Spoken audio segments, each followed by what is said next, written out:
1999. Wait, so did they like reconcile then, or is it just does he always just have that awkward thing where he knows a bunch of people hate him? Because that would really suck. What is going on, guys? It is JJ here, back with a new video, and I think this is going to be a very, very interesting one.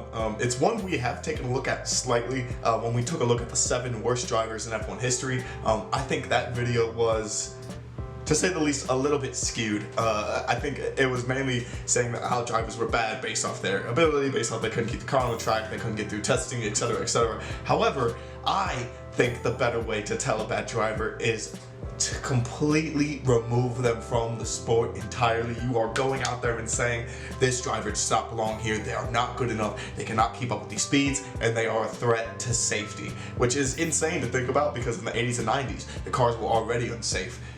And now you're getting rid of drivers. I'm not even sure if they will get rid of drivers from that era. But anyway, we're gonna take a look at every F1 driver banned in its history. Let's get into the video. As well, guys, you can find the original video down in the description below. Go give it a look.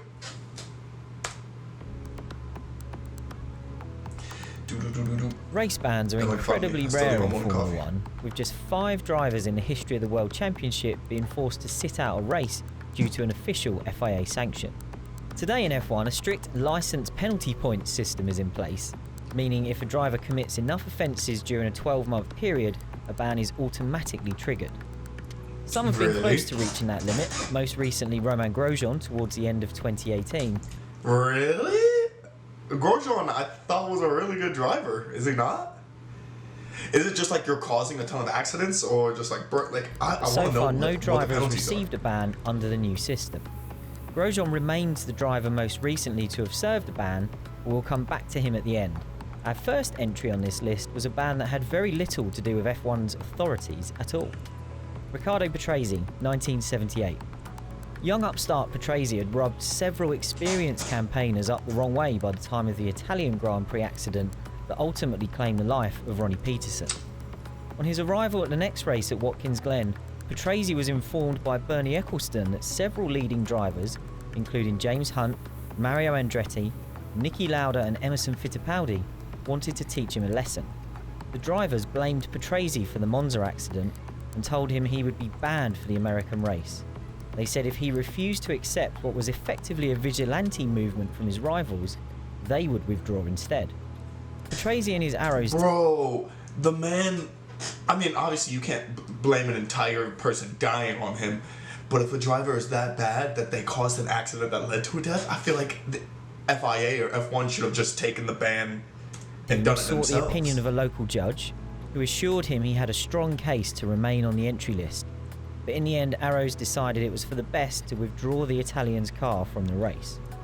Betrazi went on to start 256 Grand Prix in his career, a record that stood for nearly 15 years, and he believes today that the situation made him more mature, more determined and a better driver.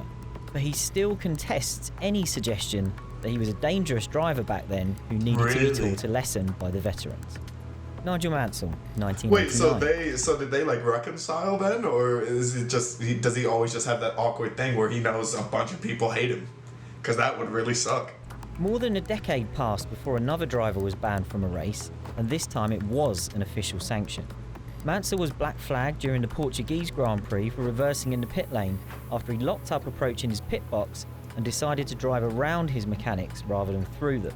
But Mansell insisted he didn't see the black flag, nor a pit board hung out by Ferrari, and he said that if the team also tried to send him a radio message, he was unlikely to have heard it over the sound of his V12 engine while he was battling with Ayrton Senna. Mansell and Senna then collided, putting both out of the race, and the stewards took a dim view of a driver ignoring a black flag and then having an accident with a championship contender. The result was Mansell getting banned for the following race at Jerez, and Ferrari did not field a replacement alongside Gerhard Berger, as it was still trying to contest the decision when the Spanish GP weekend began. Eddie Irvine, 1994. It says a lot about the madness of the 94 F1 season that 3 of the 5 drivers to miss races through a ban suffered that fate during the same tumultuous year. Irvine was the first, initially picking up a 1-race ban for causing a 4-car collision with Jos Verstappen, Martin Brundle and Eric Bernard at the Brazilian Grand Prix. Jordan then appealed the penalty, which resulted in Irvine's ban being extended to 3 races, serving as a warning to teams to think very carefully before challenging FIA decisions. Irvine denied any wrongdoing, pointing out that the 4 cars closed up as a result of Brundle's McLaren breaking down at that moment. He also suspected that his run-in with Ayrton Senna at the previous year's Japanese Grand Prix might have influenced the officials. Mika Häkkinen, 1994. Wow, okay. Häkkinen picked up a suspended ban along with Rubens Barrichello for an innocuous-looking last-lap collision at the British Grand Prix. And just a few seconds into the next race in Germany, the Finn triggered that ban by causing a multiple-car shunt at the first corner. Häkkinen spun across the field from the inside after clipping David Coulthard's Williams, with several other cars getting caught up in a race start so messy that some drivers near the back had already collided before they crossed the start line. Häkkinen accepted the penalty even if he felt the ban was a bit harsh, with McLaren deciding not to protest the 94. Such was the political landscape in F1 in '94. Schumacher ended up serving his ban after Häkkinen, despite the offence in question taking place a race early.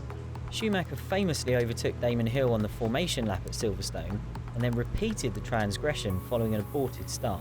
Under the rules at the time, the first offence should have resulted in Schumacher being ordered to start from the back of the grid, but it emerged that the British Grand Prix officials were not aware of that rule, and they too were landed in hot water with the FIA. That's so bad. That's so bad. 13 laps into the race, Schumacher was given a penalty, but there was initial confusion as it was originally announced that he was penalised 5 seconds. That formed Benetton's defence for not calling Schumacher in, as there was no mention of the penalty being a stop-go. However, this was another failure to understand the rules, as it emerged that any time penalty given prior to the final 12 laps of the race had to be served in the pits. Once 7 laps had passed without Schumacher coming in, he was black flagged, which he also ignored, claiming he could only see his number 5 being displayed and couldn't see the flag next to it. Benetton's decision to appeal the verdict meant the case was not heard until after the Belgian Grand Prix, which incidentally Schumacher was also excluded from on technical grounds after taking the victory. His 2-race ban from Silverstone was upheld, meaning he missed the Italian and Portuguese Grand Prix, both of which were won by Damon Hill. Benetton scored just 2 points while he was gone.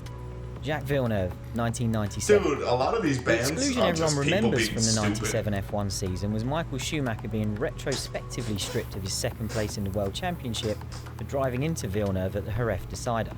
But the epic showdown followed on from Villeneuve not claiming his result at the Japanese Grand Prix, where he had triggered a ban for an offence under yellow flags in final practice, but raced under appeal.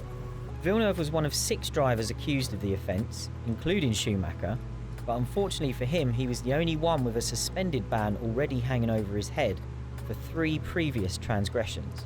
After Villeneuve only finished 5th in the race, which back then was worth just 2 points, Williams decided to withdraw its appeal. That meant the ban was upheld, and Villeneuve has the unusual distinction of having taken part in the race he was banned from. Felipe Massa, Wait, really? That's so sick 2006. too. That's so This sick one too. was even less of an official ban than Betrazi's, but it illustrated a short-lived quirk in the grid penalty system that is so common today. Massa was given a 10-place grid penalty for the US Grand Prix for causing a collision with Pedro de la Rosa at Monza, becoming the first driver to receive that punishment.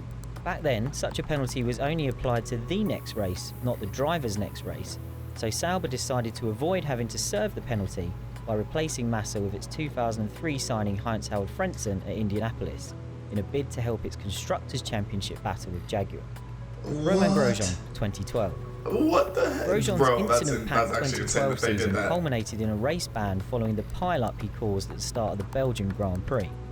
The steward's decision noted that 2 of the drivers taken out in the mess were championship contenders Lewis Hamilton and Fernando Alonso, although you'd hope that the severity of the punishment would have been the same regardless of the status of the drivers wiped out in the crash. That's what Grosjean was Grosjean do. replaced by Jerome D'Ambrosio for the Italian Grand Prix, and the late Charlie Whiting eventually revealed that Grosjean's chaotic 2012 season was taken into consideration when F1 devised its licence penalty point structure, so a driver having a similar number of incidents would also end up getting a So ban. Grosjean set the mark So that's for the history everyone. of driver bans in F1. So Grosjean really set the mark for people that actually get a ban in F1. And now here he is still. He's still around, so obviously something else worked out. But, okay, let me know what you guys think down in the comments below on every driver banned. It's insane, the names on this list. Mansell, Häkkinen, Schumacher, Massa, Grosjean, Betrazi. Like, that's a good list. But, okay, let me know what you guys think, and I'll catch you guys for another video.